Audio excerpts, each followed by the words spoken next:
Hi, my name is Scott Brennan. I'm originally from Long Island, New York, Rocky Point, and I've been living in Mexico for the past 10 years. I live in Guadalajara, and I'm happy to receive the International Leica Association Philanthropy Fund this year for my story on indigenous groups in Mexico that have established autonomous and semi-autonomous governments. I think for it to be applicable on a larger scale, the thing that's really interesting to me is that there's a lot of cynicism about government and people who don't even want to engage in democratic processes right now. And in these communities, they've found a solution through local government, through local action, and they've decided to throw off the yoke of political parties and in their context, right? It's different everywhere, but in these particular communities, they have put their faith in local government and they've overcome so many barriers. I mean, Mexico is one of the more dangerous countries in the world at this point, and there's no collective solution on a federal level, on state levels, but these local people who have been historically marginalized have harnessed that marginalization, and they're using it, and for the moment, it's been successful. And they haven't set up utopias by any means. People are complaining about the governments, and but when you ask directly, many people will say, yeah, we're complaining about government, but that's what government's for. We're not burying our children any longer, because within these communities, for the most part, violence has come to a halt. So, yeah, I think the trust in local government is something that hopefully can be seen elsewhere and used elsewhere and utilized elsewhere. That's not necessarily culturally relevant.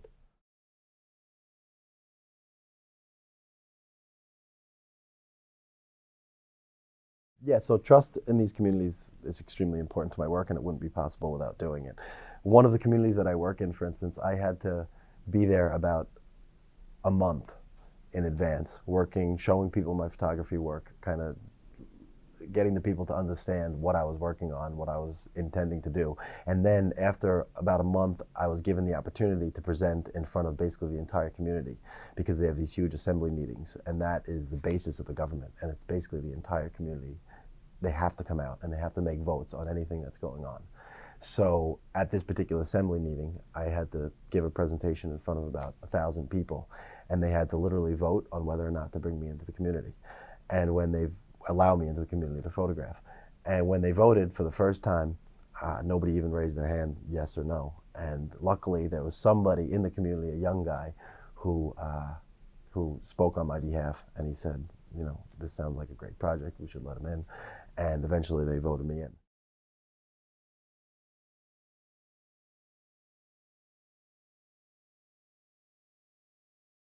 I think it's easy as photographers to get kind of caught up in composition and shadow work and you know, the actual beauty that you can capture with a camera, and that's all cool. But I think if you're gonna, well, I try to, when I'm trying to move it to the next level, it's that stuff should be second nature. That stuff should be something that's happening in editing and all. But the main interest should be the interest of the community, and using the photography not as a means within itself, but as a means for something more important.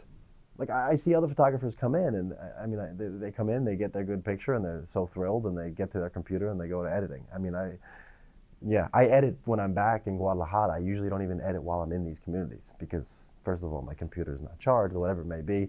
I just have cards and film piling up, and then the editing process happens much later.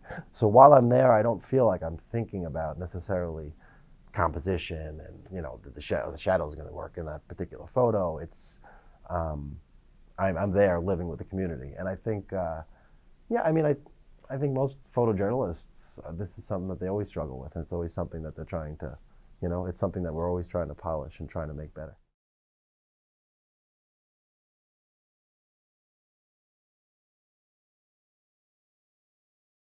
I mean, maybe something that could be, I mean, hopeful for photographers, people who are trying to do these types of things. Yeah, I've gotten some cool recognition, and I'm very proud of it, but I don't make money. Um, like I think a lot. I think there's this kind of. I'm not sure. I don't really understand how the photojournalism world works, and I don't know if anybody really does. There seems to be kind of this like people don't talk about the fact that it seems like there's no money for any of this type of stuff. I mean, I've been shooting this off of savings. I've been shooting this off of when I can sell it for the pitiful rates that they give. Nothing that can, that can support it in any. I mean, I get money and it's like, okay, fine, now I can eat a little bit. I mean, it's never been, wow, now I'm set for quite some time. So yeah, and that's why I'm applying for things like this grant, and because it's a hustle when it comes to actually making these images, and you need to put the time in order to create good images. It has to be done. So yeah, I'd like people maybe to ask photographers more about finances, so this kind of secret could get out there more, that everybody has to find their own way. You have to be like you've got to reinvent the wheel in order to make these projects happen.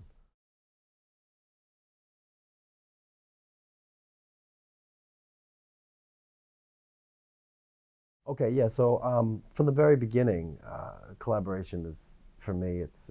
I wouldn't be able to do any of this without collaboration. I mean, right from my personal life all the way through my professional life, even though, as I mentioned, they're mixed.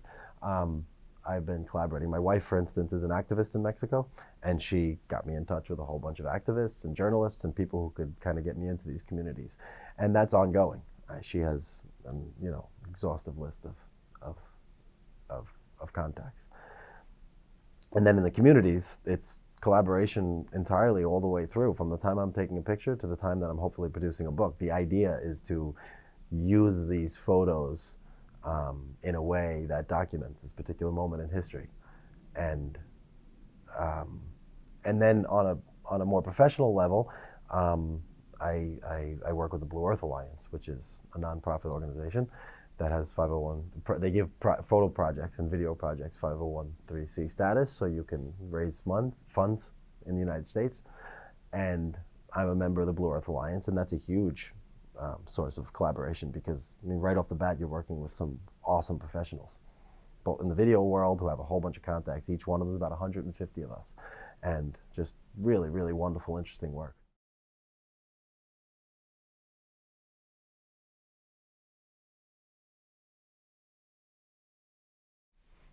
Yeah, I mean, I think there's a famous quote by Bresson that says I think it was him, says you can almost smell a photograph. And it's a really interesting way to, when you see a photo, it's an interesting way to describe it. But I think, for me, when you don't smell a photograph is when you have to actually work, and you actually have to make the smell come out, and you sit there and you work through it, and when you come to a scene and it doesn't seem like you're going to be able to pull something off, that's when, and you have to produce something, that's when you can actually make things happen.